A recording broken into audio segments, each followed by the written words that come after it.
Welcome back. Rose, we got to Numbers 30 this week, which is a whole chapter on vows and pledges made to the Lord. And it's a passage that can rub women the wrong way, especially if we don't understand the bigger picture of it, which is what we're going to talk about today. This section on vows is addressed to the heads of the tribes, not the whole congregation. Numbers 30 deals with the act of making a vow in the first place, like should we or shouldn't we? And for women, ways that she can be released from a vow to the Lord, at least sometimes. Numbers 30 starts out Moses spoke to the heads of the tribes of the people of Israel, saying, "This is what the Lord has commanded. If a man vows a vow to the Lord or swears an oath to bind himself by a pledge, he shall not break his word.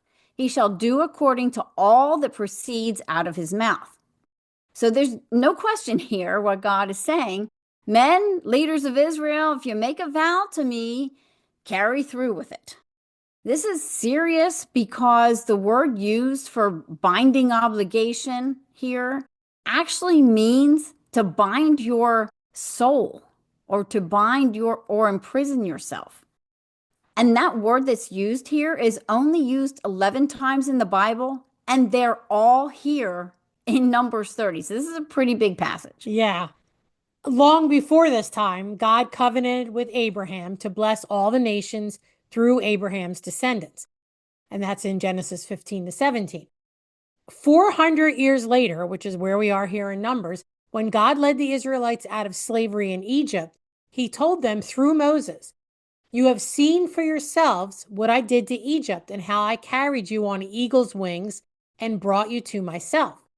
Now, if you will indeed obey my voice and keep my covenant, you will be my treasured possession out of all the nations, for the whole earth is mine.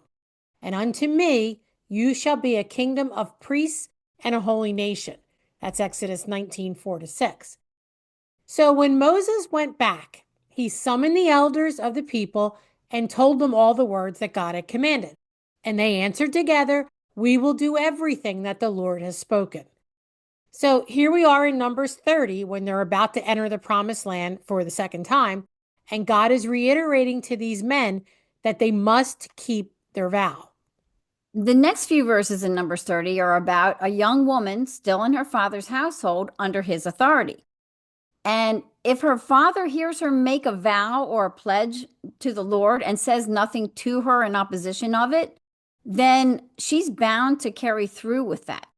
But if her father hears about it and says she can't make that vow or pledge, she's released from the obligation, and we're told that the Lord will forgive her because her father forbid her. Now, the father's head of the house, and she's dependent on him. So, since he's responsible for what goes on in his household, who knows what these vows might be that she might make? But lots of times they were like afflicting to her in some way. But if he didn't agree with it, it was done. Like she was released from it, forgiven by the Lord. So next comes the verses 6 to 9 in Numbers. And it's about a woman who's bound by a vow she made while under her father's authority and then becomes betrothed. If her husband hears of it and says nothing, then her vow will stand. But if her husband opposes her, then he can forbid it and she won't be responsible because now she's under his authority. And again, she's released from her vow and the Lord will forgive her. However, if the husband doesn't release her and she becomes a widow or is divorced from her husband and there's no one to release her, she's no longer under the authority of her husband or her father. So she has to fulfill the vow that she pledged to the Lord. And then we get to 10 to 15, and it tells us that if she's vowed or made a pledge while she's married to her husband and he hears it, he can either say nothing and let it stand, or he can forbid it and the Lord will forgive her. Again, that word forgive is used. Sometimes these were vows of affliction that the woman might not be able to stand up under because of the pressure. For instance, Hannah made a vow in 1 Samuel 1, vowing to God to give her son to him to serve in the temple if he would open her barren womb. Now, that would be a really tough vow for a barren woman to keep. And a husband might think it's too much for her. Right. So if Hannah's husband had stepped in and said something, then she would have been forgiven and not held. But If Hannah or any woman's husband says nothing to oppose it when he first heard about it, but later sees that she can't bear to keep that vow, he can forbid her to keep it. But if he does, Numbers 30:15 says, then he shall bear her iniquity. So you see what's happening here. If the husband hears a vow and doesn't say no right away, goes along with her vow for a while, and then pities her because he sees that she can't keep it, he can take the weight of keeping it off her shoulders. But to do that, he has to step in and take the consequences on himself in her place.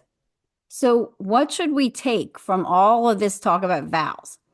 Well, first, God is a covenant keeping God. He never goes back on his word. And because he's holy, we should be holy. We're supposed to be his representatives in the world. So, not keeping our word is sin. So, are we constantly people breaking promises? Well, if we are, it's sin. And if we're constantly agreeing to things and then looking for reasons to get out of what we've agreed to do, well, it's sin. As Jesus says in Matthew 5:37, simply let your yes be yes and your no be no. Anything more comes from the evil one. And that's also found in James 5, verse 12.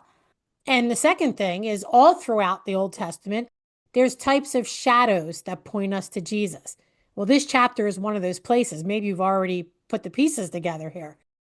Ancient Israel is referred in many places in Scripture as God's child, also as his wife. Likewise, the church is referred to as God's children and also as Christ's bride. So, thinking through these verses in Numbers 30, we see the father has authority to forbid his child's vow. The husband has the authority to do the same if it's his wife. But when she's made the vow and they don't oppose it, she has to bear the load. And if she can't bear the load, she needs a loving husband who's going to step in and take the consequences in her place. Without a husband who loves her like that, or without having a husband at all, the load rests totally on the woman's shoulders. Now, none of us can keep the law, so we all deserve God's wrath for breaking it. But God sent his son to be that loving, faithful husband that all humanity needs. God has set aside the law and its demands by putting the punishment for us not keeping it on Christ, for all who believe and trust by faith. Christ stepped in and took that punishment that his bride deserves in her place. And that's really the overarching picture we see of all this vow talk in Numbers 30. Yeah. There's so much more here that we could delve into in these verses in Numbers 30, but this is the short podcast. So, for time's sake, that's where we're going to have to end today. Have a blessed morning, everyone.